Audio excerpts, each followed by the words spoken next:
शरणं गच्छामि, धम्मं शरणं गच्छामि, संघं शरणं गच्छामि. Cosmic event of Mahaparinirvana, but at the same time he is leaving behind the legacy in terms of relics. The term relic derives from a Latin term meaning remains. जिन्होंने बुद्ध को रूबरू नहीं देखा था, उन सब के लिए बुद्ध के अवशेष बुद्ध से कम नहीं थे. Buddha came at a time when India was facing lot of challenges. अब ये तो तय है कि बुद्ध का महापरिनिर्वाण होगा. कि वो स्वयं कहते हैं कि मैं चाहूं तो अनंत काल तक जी सकता हूं. रेलिक्स थे, उसको कलेक्ट करके एक जार में कुशीनगर के लोगों ने रखा. बुद्ध अपने समय के क्रांतिकारी थे और उनकी क्रांति इतनी बड़ी थी कि आज भी वो मनुष्यता को प्रभावित कर रहा है. It's an inspirational story.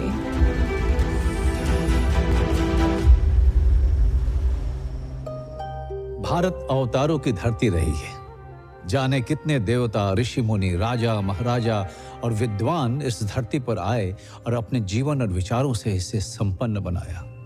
लेकिन इस धरती पर चली आ रही ज्ञान, विज्ञान, धर्म और संस्कृति की धारा को मोड़ देने वाले वे पहले युग पुरुष हुए.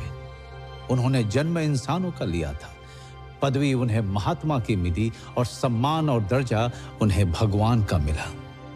जी हाँ, सही समझे आप, मैं महात्मा बुद्ध की बात कर रहा हूं.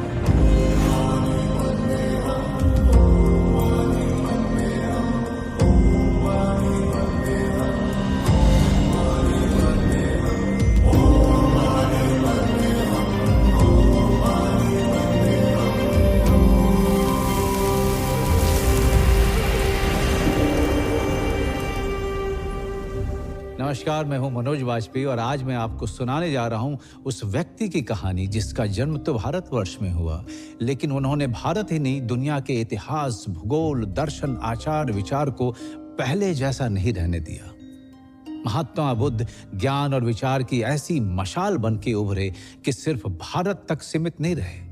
उनके विचार पहले लोगों के लिए जीने का तरीका बना, फिर मत और फिर वो धर्म बनकर दुनिया भर में फैल गया. Extraordinary circumstances which is challenging the society, there comes an extraordinary personality who gives a new direction to the society and history is created. Buddha came at a time when India was facing lot of challenges. मैत्री का concept है, जब मुद्दता का जो concept है, then mindfulness है, विपස්සना है ना, ये पूरी दुनिया में इसलिए ये इतना आगे बढ़ी क्योंकि they are so simple yet so logical yet so meaningful yet so effective. राजमहल की संपूर्ण सुख सुविधा के बीच जब जीवन का यह कष्टकर स्वरूप राजकुमार सिद्धार्थ के सामने नहीं आया था, तब भी उनमें एक तत्व सर्वाधिक था, जिज्ञासा का.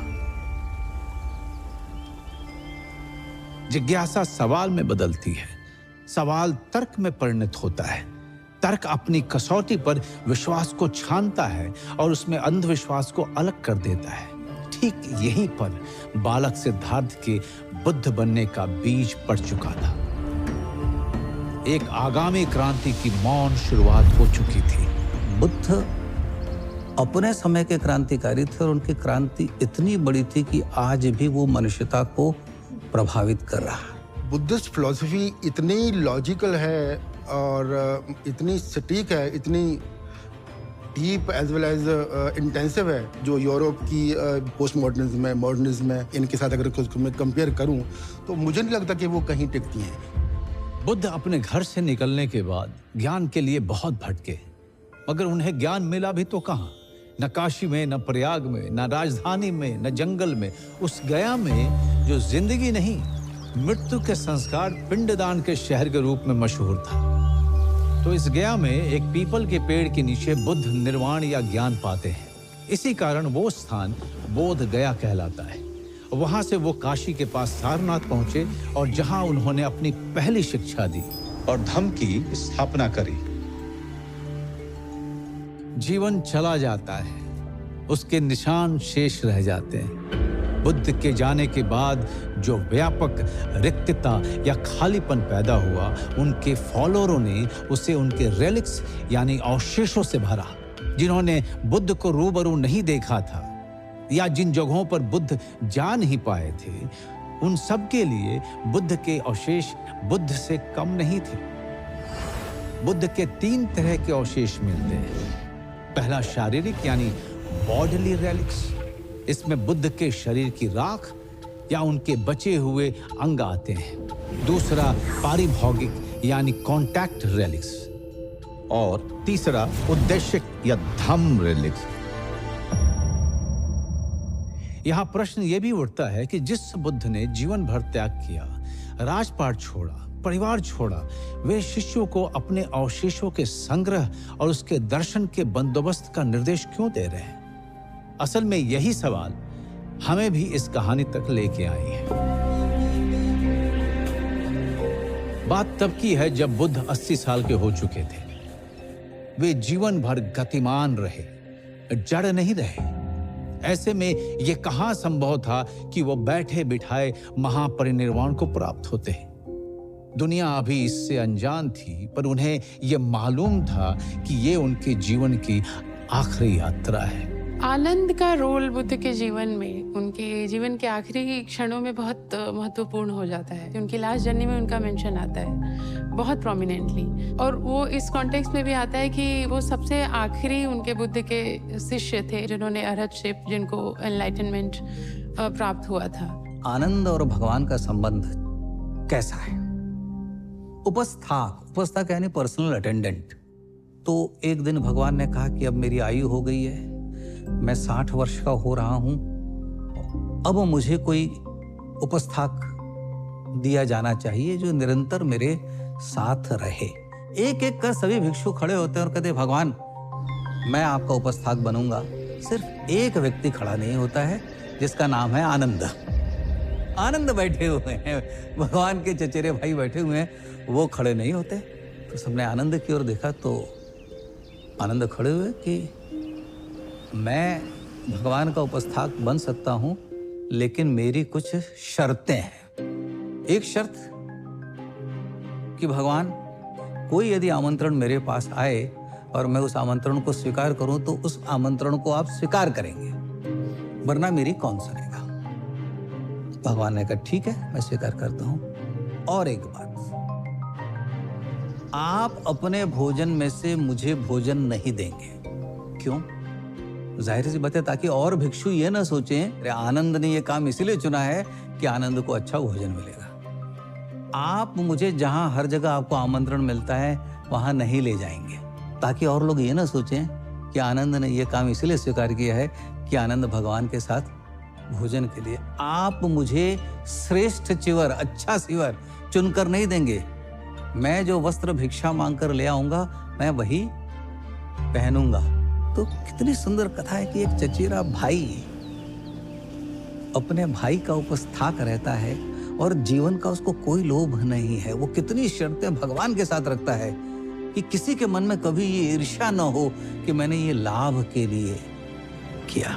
बुद्ध की जीवन यात्रा का फलक गंगा की मध्य और निचली घाटी के इलाकों से होते हुए मिथिला और नेपाल की तराई तक फैला हुआ था। वे लगातार घूमते हुए ज्ञान बांटा करते थे, सिवाय चातुर्मास या वर्षा ऋतु के, जिसे बुद्ध का वर्षावास कहा जाता था। वैशाली की बाहरी सीमा पर बसे बेलुआ गांव का वर्षावास बुद्ध की अंतिम यात्रा का प्रस्थान बिंदु साबित होता है। यात्रा अब तक निष्कंटक चल रही है, पर काल को आगामी आहट का आभास भी तो देना था। बुद्ध बीमार पड़ गए। उनके शिष्यों ने काल की इस कुंडी की ध्वनि नहीं सुनी। बुद्ध मुस्कुराए, अपनी संकल्प शक्ति से अपने को स्वस्थ किया और अगले पड़ाव चपाल चैत्य पहुंच गए। बुद्ध जानते थे उनका जाना इस दुनिया और विशेषकर उनके शिष्यों के लिए एक सदमा होगा, पर यदि आगत की पूर्व सूचना दे दी जाए तो वे बचे हुए समय में अपने को इसके लिए मानसिक रूप से तैयार कर पाएंगे। बुद्ध समझ गए थे कि महापरिनिर्वाण की घोषणा का सही समय आ गया था। उन्होंने अपने अभिन्न शिष्य आनंद को याद किया। आनंद बुद्ध के साथ 2.5 दशक से हैं। वे बुद्ध के इतने निकट हैं कि अक्सर उनकी बात कहने से पहले समझ जाते हैं।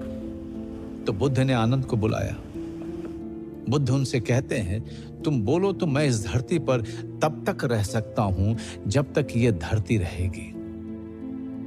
बुद्ध की बात बोलने से पहले समझ जाने वाला आनंद आज बोलने के बाद भी नहीं समझ पा रहे थे। यहाँ प्रश्न ये उठता है कि बुद्ध ने आनंद से ये बात क्यों कही?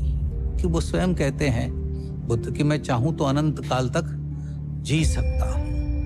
भगवान का यहाँ तात्पर्य धम्म से है कि हम अक्सर व्यक्तियों को स्वीकार करते हैं, उनके विचारों को छोड़ देते हैं। यहाँ तथागत ने स्पष्ट कर दिया है कि बुद्ध से बड़ा बुद्ध का विचार है, धम्म है।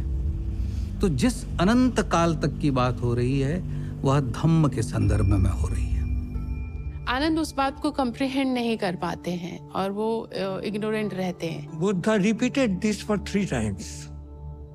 But Ananda did not say anything in favor of Gautam Buddha to continue till the end of this world.